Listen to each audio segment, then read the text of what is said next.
Caput Tertium, pages 23 through 25, second declension appositives. Recognitio, de themate. In order to decline, we must find the base, we must find the thema of every noun and add to it the proper case endings. How do we find the base? We find the base by dropping the genitive ending, and let's look at our example here. Sapientia, sapientiae. What is the genitive ending? It's the AE, so sapientiae. So that means our root is sapienti. Numerus, numeri. What is our root? Drop the genitive ending. That leaves you with numer. Second declension, the masculine gender. We'll learn the neuter gender in a subsequent lecture. So let's take the noun that you know, you hear it every day, discipulus, discipuli, masculine, student. Quid est thema? What is the base? Our base is discipul, because we look at that second form, discipuli, and we drop the I.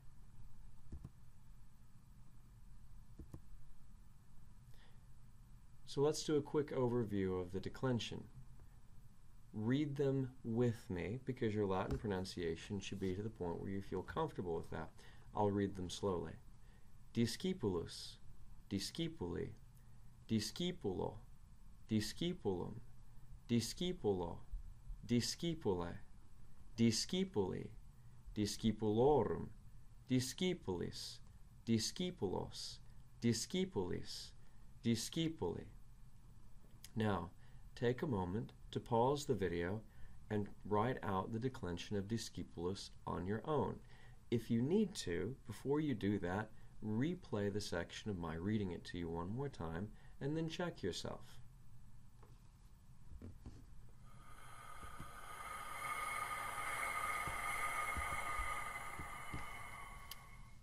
Now, some second declension masculine nouns don't end in us like discipulus. Some will end with R, such as ager.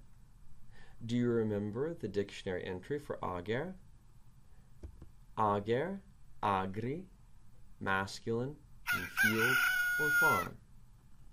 Take a moment, think of our rule.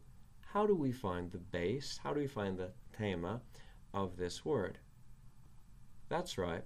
We go to the genitive form, we drop the genitive case ending, which is I, and that leaves us with agra.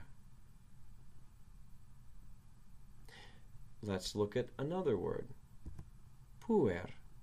Do you remember the dictionary entry for puer? Puer, pueri, masculine, meaning boy. How do we find the root of puer? We go to the genitive form and we drop the I.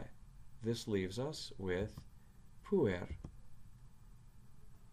Now you'll notice that in the case of puer, the root looks exactly like the nominative singular. However, in the case of ager, the root agra drops the E, so it is not identical to the nominative singular.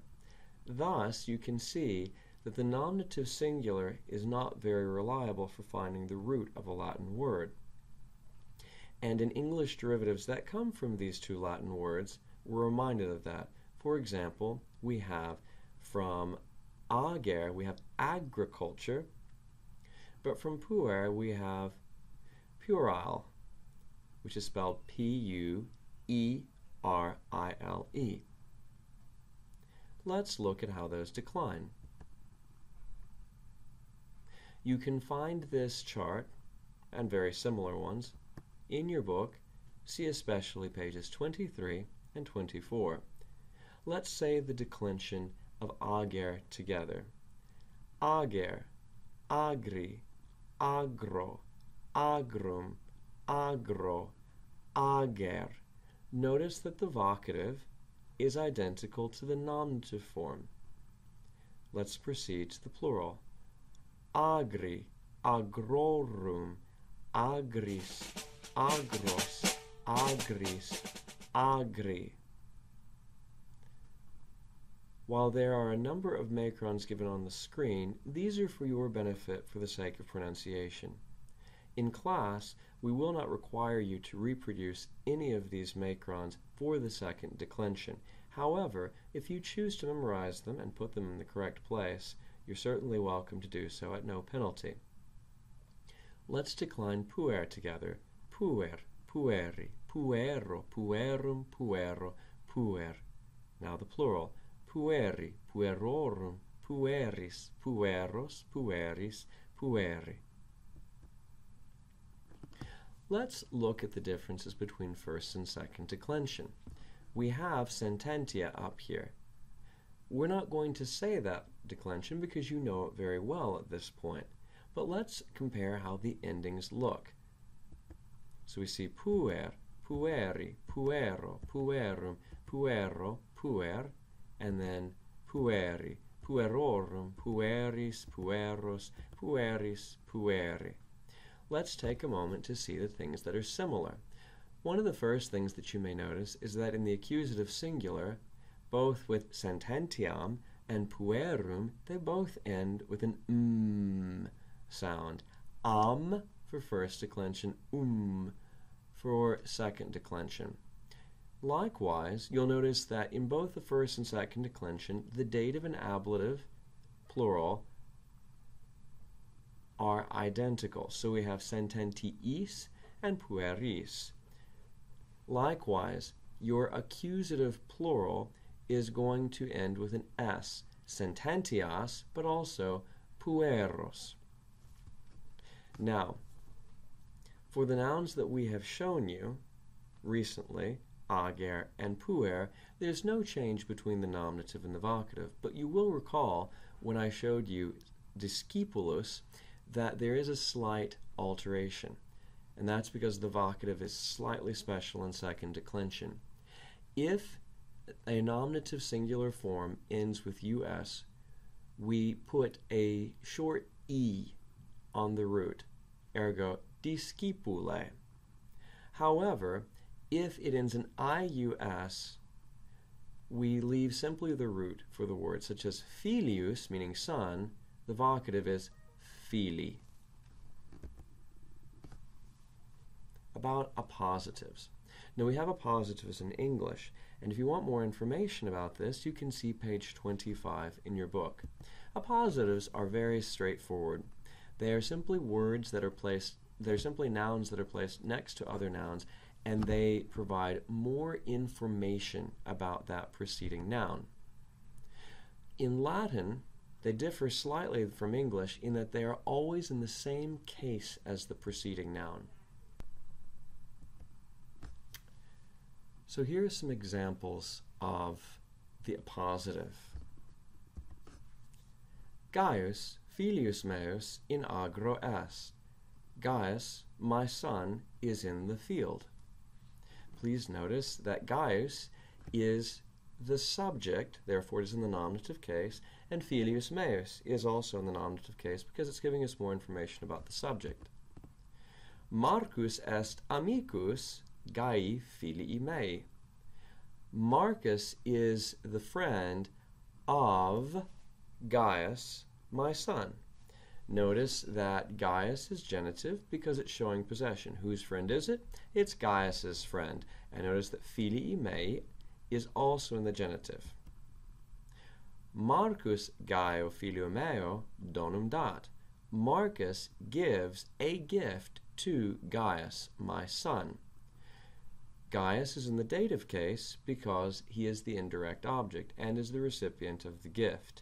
Therefore, filio meo is also in the dative. Gaium filium meum in agro video.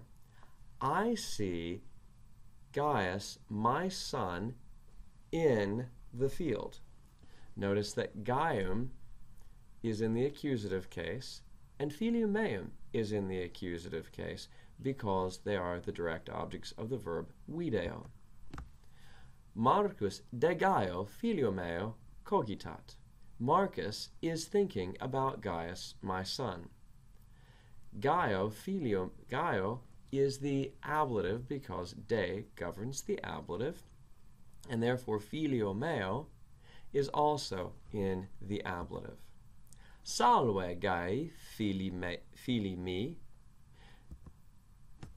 So Gai is the vocative because I'm directly addressing Gaius, and as he is my son, I'm giving that extra information, fili mi. Now you might think to yourself that me looks a little bit funny, and that's because meus has an irregular vocative for the masculine singular. And perhaps you've heard me say in class your name with me. That brings us to the end of this lecture, to the end of this Acroasis. I'm going to put up on the screen the link to your Google form so that you can do your homework, fill those questions out. You are allowed to use open notes. I hope you've taken good notes. If not, you can always review and see what's here at Valete Discipoli.